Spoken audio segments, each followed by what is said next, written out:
हम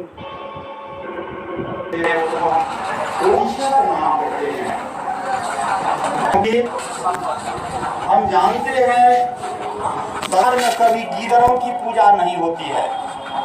गीदड़ हजार लाख करोड़ की संख्या में उसकी पूजा नहीं होती है। उससे आ गए जंगल में तो हाथियों का झुंड भी गायब हो जाता है।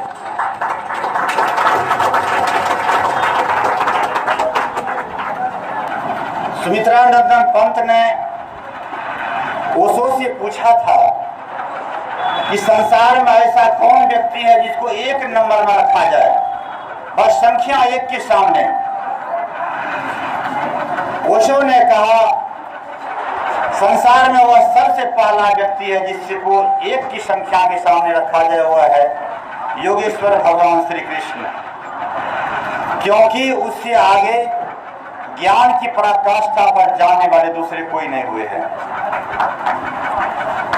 इसके बाद उन्होंने पूछा कि दो, एक में तो गया भगवान कृष्ण, दो में किसको गिना जाए? उन्होंने महर्षि पतंजलि का नाम लिया। एक में कृष्ण और दो में पतंजलि। ये दोनों नैतिक शिक्षा और शारीरिक शिक्षा दोनों के प्रथम गुरु हैं संसार में। महर्षि पतंजलि के द्वारा चलाया गया योगानुशासन और भगवान कृष्ण के द्वारा चलाया गया अध्यात्म योग, बुद्धि योग आज तक हम लोगों को प्रकाशित करता है। मैं एक बात कहना चाहूंगा, अनगढ़ पत्थर कहीं भी सड़क पर पड़े होते हैं तो उस पर हम लोग अपना जूता रख के पार कर जाते हैं, लेकिन एक चौकोर पत्थर सड़क पर कभी पड़ा नहीं रह सकता है। चौकोर पत्थर अपने आप नहीं हो गया, वह किसी कारीगर के हाथों में पड़ने पर हुआ। जब किसी कारीगर के हाथ में चौकोर पत्थर लगा, उन्होंने अपनी छेनी हथौड़ा उठाया और उसमें शिव की मूर्ति उकेर दिया, उसमें गणेश की मूर्ति उकेर दिया और महापुरुष जिसको जहां उसको स्थापित कर दिए वहीं उसकी पूजा होने लगी। तो अस्मापि देवत्वम याति, पत्थर भी देवता बन जाते हैं कारीगर के हाथ जाने पर। उसी तरह से शिष्य एक अनगढ़ पत्थर की तरह है और गुरु एक श्रेष्ठ कारीगर की तरह है। जब अनगढ़ पत्थर गुरु के हाथ लग जाते हैं तो उसको एक योग्य शिक्षक बना देंगे कि क्या बना देंगे ये कहना संभव है। केवल शिक्षक तराशे आपको, ऐसा नहीं, शिष्य को भी तराशना चाहिए कि हम किस गुरु के पास जाएं। चूंकि गुरु की परिभाषा दी गई, को गुरु पूछा शास्त्र में गुरु कौन है? को गुरु उत्तर दिया अधिगत तत्व शिष्याय, शिष्य से हिताय तत्परो सत्तम। गुरु वह है जो ईश्वरीय ज्ञान प्राप्त कर लिया है और शिष्य के हित के लिए हमेशा तैयार रहता है।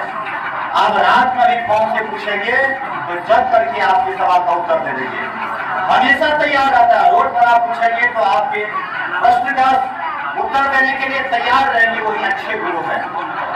क्योंकि जिन्होंने ईश्वरीय ज्ञान प्राप्त कर लिया है वह निश्चित रूप से सहृदय व्यक्ति होगा और वह हमेशा अपने शिष्य को चाहेगा कि ऊंचाई तक उसको भी हम पहुंचा दें।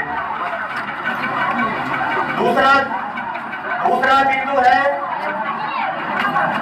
एक गुरु जलते हुए दीपक की तरह होते हैं और शिष्य बुझे हुए दीपक की तरह होता है। हजारों बुझा हुआ दीपक मिल करके एक बुझा हुआ दीपक को नहीं जला सकता है, लेकिन एक जलता हुआ दीपक हजारों करोड़ों बुझे हुए दीपक को जला सकता है। उसी तरह से डॉक्टर सर्वपल्ली राधाकृष्णन जो एक छात्र जीवन से राष्ट्रपति पद को सुशोभित किए, एक जलता हुआ दीपक की तरह था और उसके संपर्क में जो गए हुआ भी जल गए। और इस गुरु की भी एक महिमा होनी चाहिए कि अभी भी वर्तमान में वह जलता हुआ दीपक की तरह रहे, हमेशा जलता रहे, ज्ञान का प्रकाश हमेशा फैलाता रहे और चित्त बुझा हुआ दीपक होता है।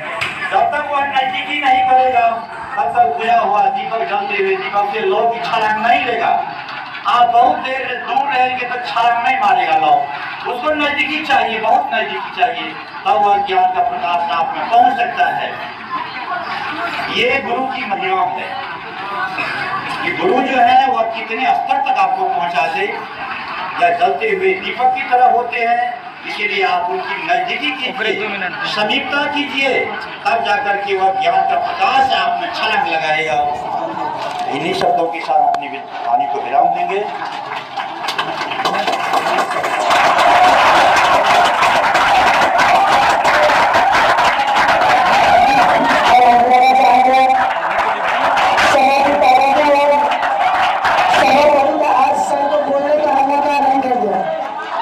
इतने सारे कार्यक्रम में सबको बोलने का ट्रेन में भी मीटिंग नहीं ले जाते